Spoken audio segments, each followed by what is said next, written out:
Kita sering kagum ya sama otak. Kadang membayangkannya itu kayak, komputer super canggih gitu dengan kabel-kabel yang rumit banget.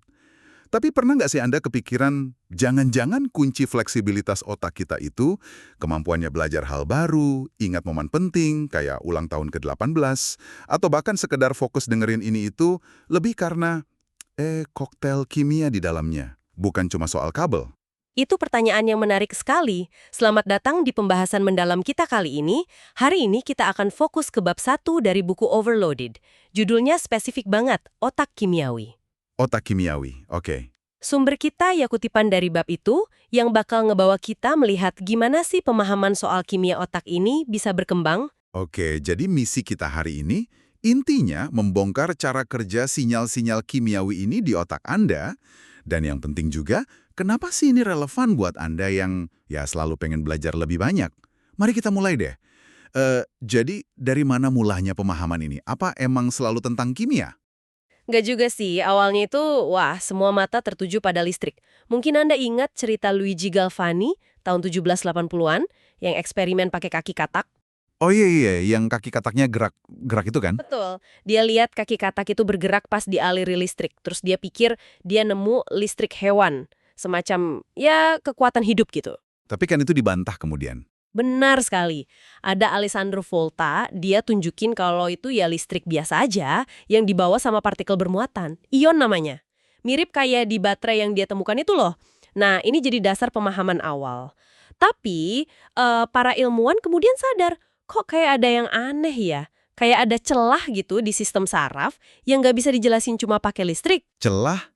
Maksudnya celah fisik beneran? Tepat. Jadi, di pertengahan abad ke-19, mikroskop kan belum secanggih sekarang ya. Ada perdebatan seru nih. Ada namanya Camillo Golgi, ilmuwan Italia. Dia percaya otak itu ya jaringan serat aja yang nyambung terus. Itu teori retikuler. Jaringan nyambung ya? Iya, dia bahkan nemuin teknik pewarnaan sel saras yang, wah, revolusioner banget tahun 1873. Tapi ironisnya, teknik dia ini malah dipakai ilmuwan lain buat buktiin kalau Golgi salah. Wah, siapa tuh yang buktiin dia salah? Namanya Santiago Ramon y Cajal. Dia ilmuwan sekaligus seniman juga dari Spanyol. Nah, pakai teknik pewarnaannya Golgi, si Cajal ini bikin gambar-gambar neuron yang detailnya luar biasa. Keren. Dan gambar-gambarnya itu nunjukin otak itu bukan jaringan nyambung, tapi terdiri dari sel-sel terpisah yang kita kenal sekarang sebagai neuron. Itu teori neuron. Jadi beneran ada celah ya di antara sel-sel saraf itu? Betul. Lucunya, Golgi sama Cajal ini dapat Nobel bareng loh tahun 1906, tapi kabarnya si Golgi nggak pernah mau terima teorinya Cajal. Wah gitu ya? Tapi ya Cajal yang terbukti benar. Emang ada celah kecil antar neuron. Kita sebutnya sinapsis. Nah, celah inilah yang jadi panggung utama buat aksi kimia otak. Oke, ini mulai menarik nih. Jadi kalau ada celah, gimana caranya pesan atau sinyal listrik dari satu neuron bisa nyebrang ke neuron berikutnya? Kan listriknya nggak bisa lompat gitu aja. Sebagian besar memang nggak lompat. Disinilah keajaiban sinapsis kimia berperan. Jadi pas sinyal listrik, namanya potensial aksi, sampai di ujung neuron pengirim, dia nggak lompat. Tapi sinyal listrik itu malah memicu pelepasan kurir kimiawi, namanya neurotransmitter. Neurotransmitter. Nah, ini sering dengar istilah ini. Jadi, zat kimia ini yang bawa pesannya nyebrang celah itu. Persis.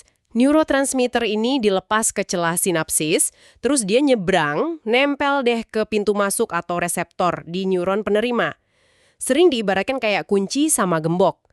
Neurotransmitter itu kuncinya, reseptor itu gemboknya. Harus pas. Terus, apa yang terjadi kalau kunci udah masuk ke gemboknya?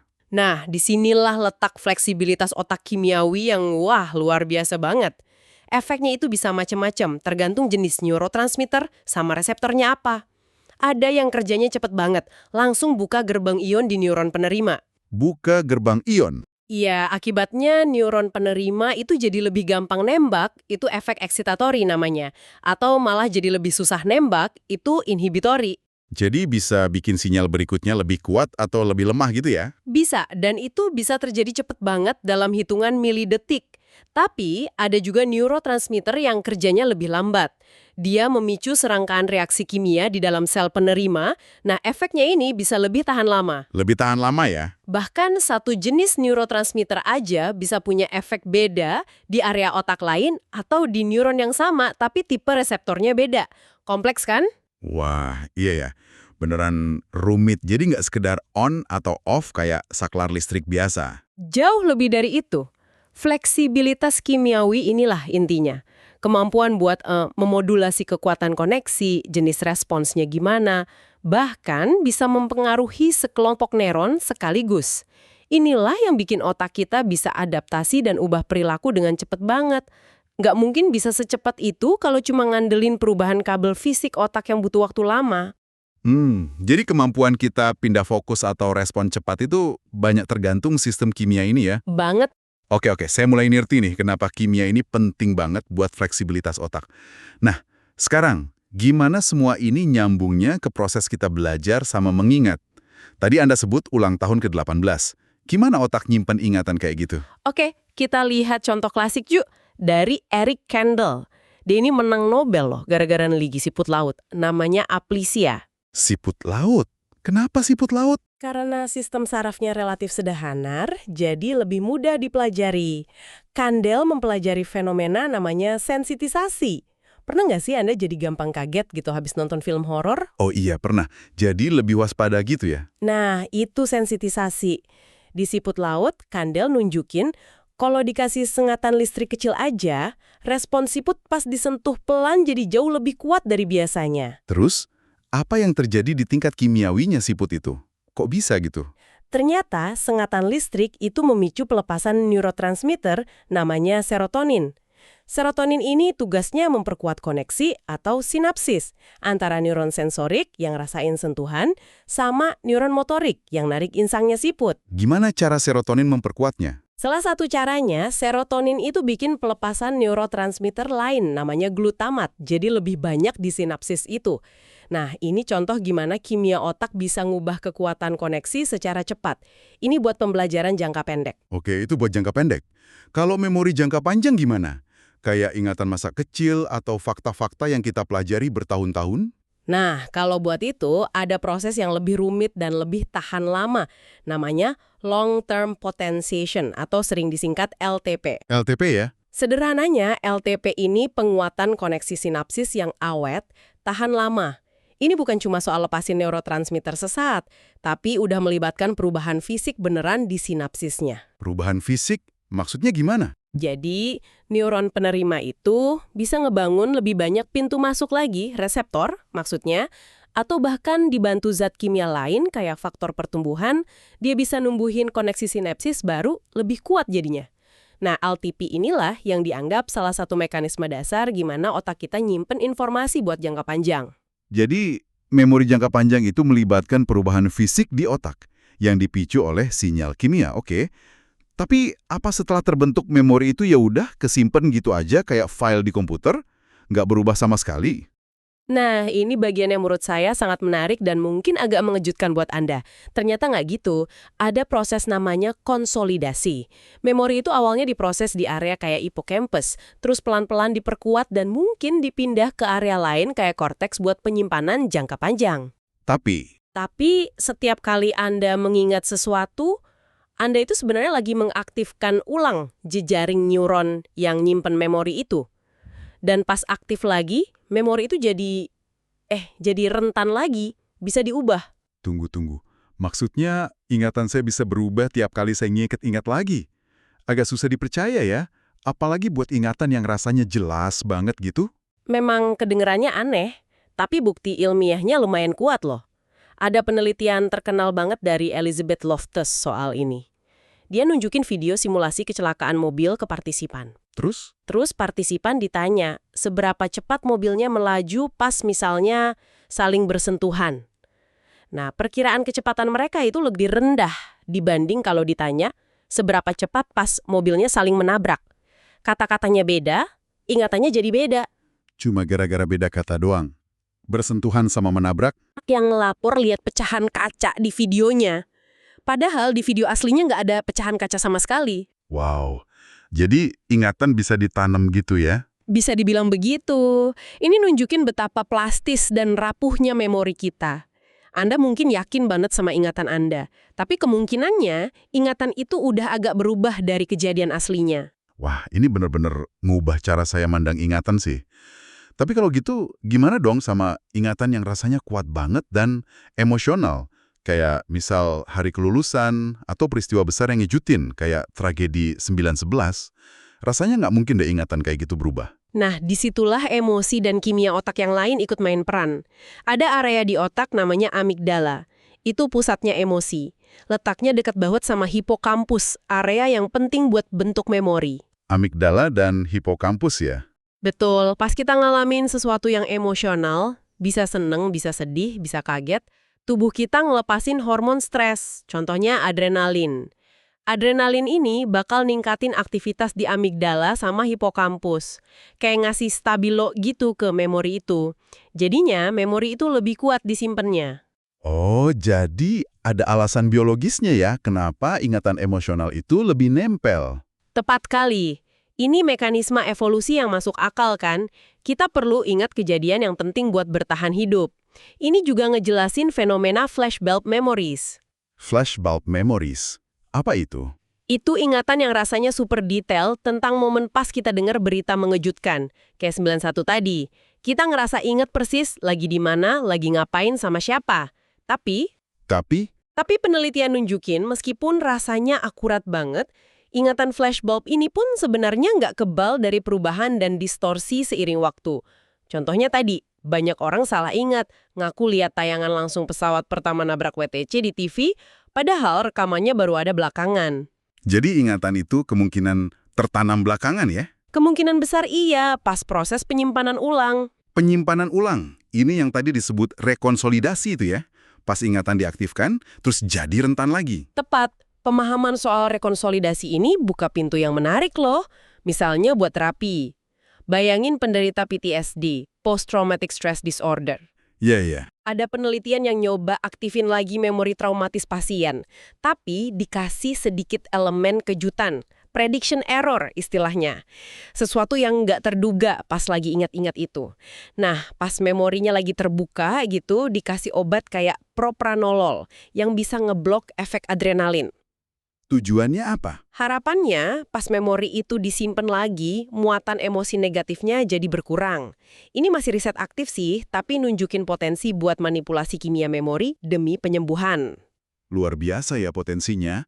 Oke, sejauh ini kita udah bahas serotonin buat nguatin sinapsis, glutamat, terus adrenalin buat memori emosional.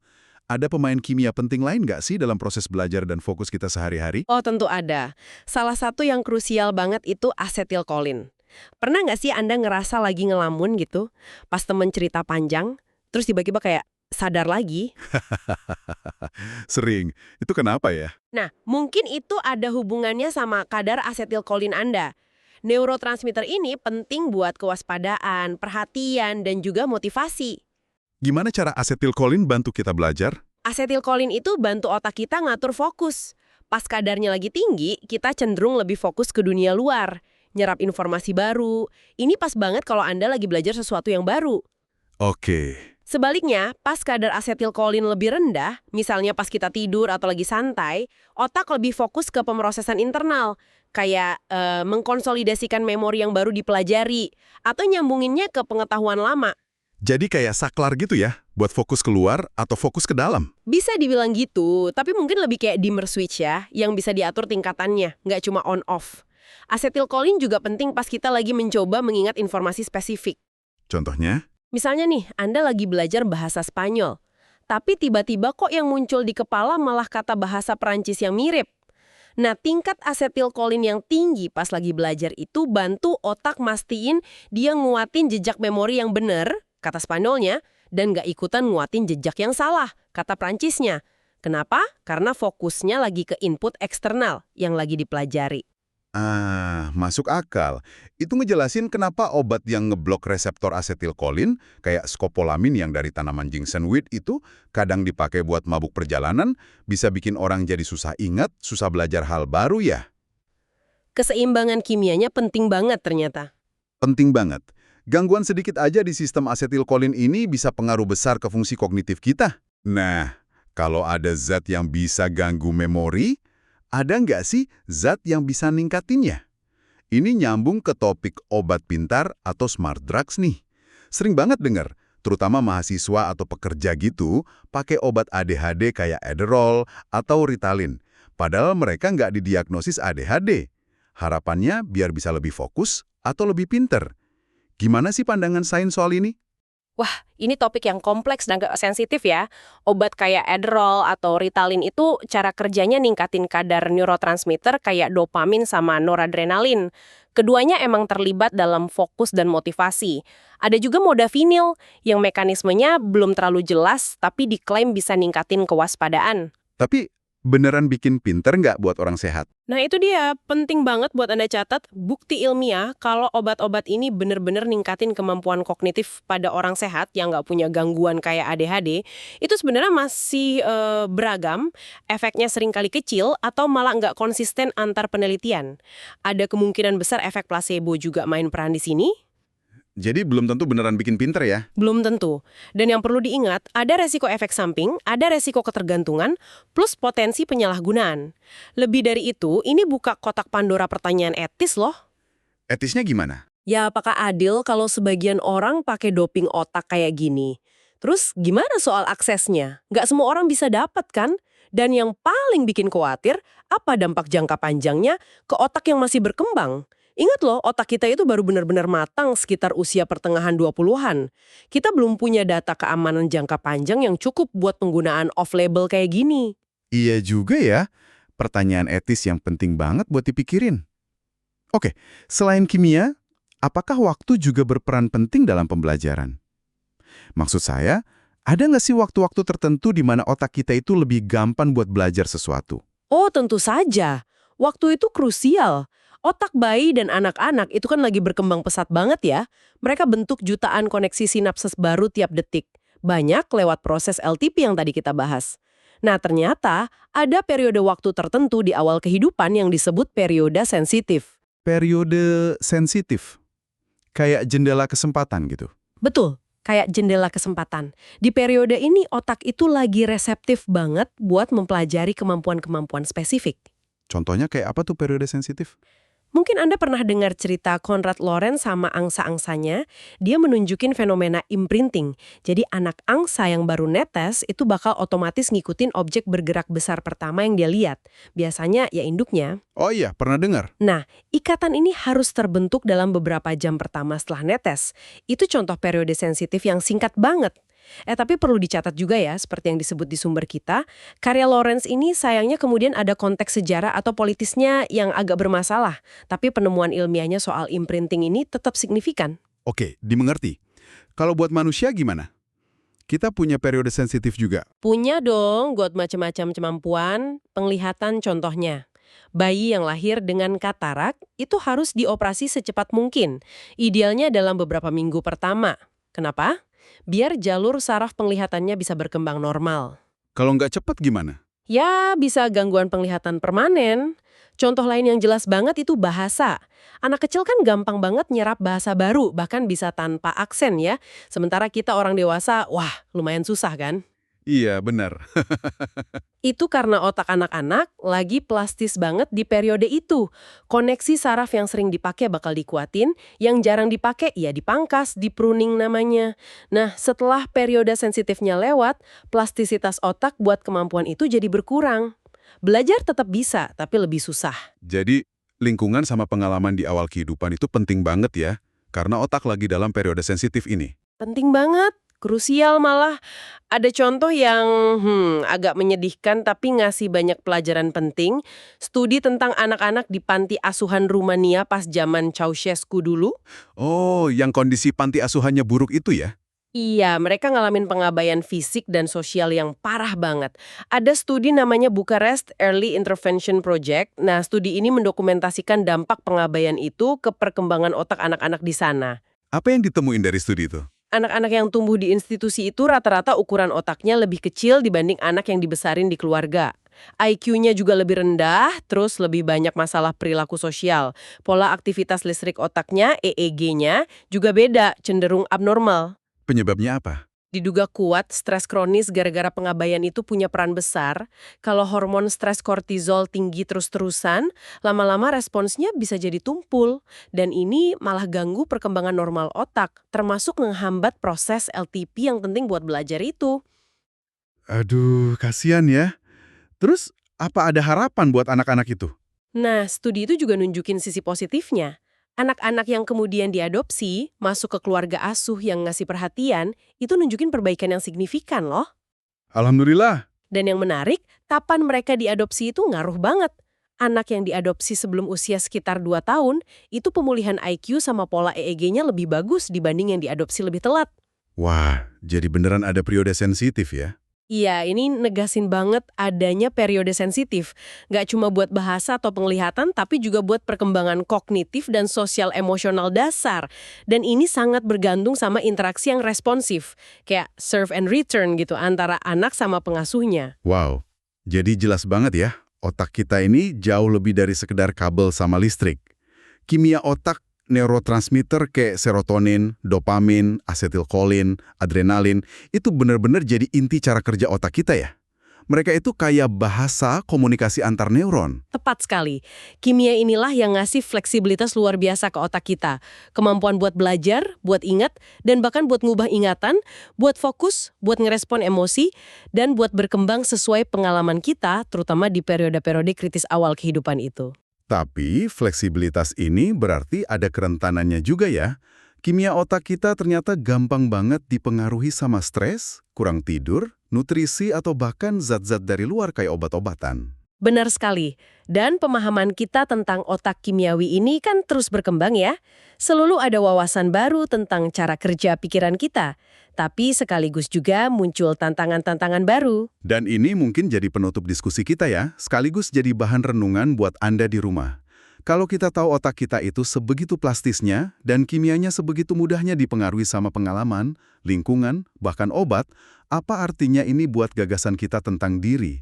Seberapa tetap sih kepribadian atau kemampuan kita? Seberapa besar potensi kita buat berubah? Iya, dan di mana batas etis yang perlu kita tarik kalau nanti ada upaya-upaya buat ningkatin fungsi otak manusia secara kimiawi di masa depan? Pertanyaan-pertanyaan besar yang ya layak kita renungkan lebih dalam lagi dengan bekal pemahaman tentang otak kimiawi yang sudah kita bahas ini.